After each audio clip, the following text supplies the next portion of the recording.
Guys ఒకసారి ఎండ చూసారా ఎలా ఉందో. ఈ ఎండకి అలా ఒక రౌండ్ వేసి వచ్చామనుకో, ఇంకా తర్వాత మనం రౌండ్ వేయలేము.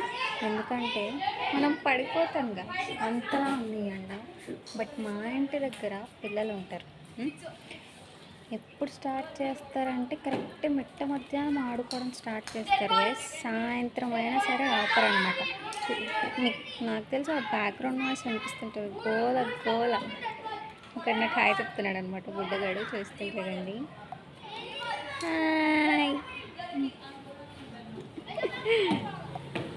వన్న pant. Hi hi hi Saika అని అంటూ ఉంటాడు. ఇక్కడ మాట్లాడతాం. ఈ పిల్లలు ఎంత ఎండ ఉన్నా సరే ఇలా ఆడుకుంటూ ఉంటారు. మీస్ అరే ఎండకు వడదెబ్బ తగులుతుందిరా, నువ్వు వెళ్ళరా బాబు, ఇంటికి వెళ్ళండిరా, ఈవినింగ్ వచ్చి ఆడుకోండి అంటే వినరు, ఆడుకుంటా ఉంటారు. ప్లీజ్ గాయస్, అట్లీస్ట్ మీ పిల్లలనైనా సరే ఈ ఎండలకి కొంచెం చూసుకోండి. వాళ్ళ పేరెంట్స్ అసలు పట్టించుకోరు. ఏంట్రా బాబు అనిపిస్తుంది చూడండి. ఇంత ఎండకి ఆడుకుంటూనే ఉంటారు. Bye bye guys, stay hydrated.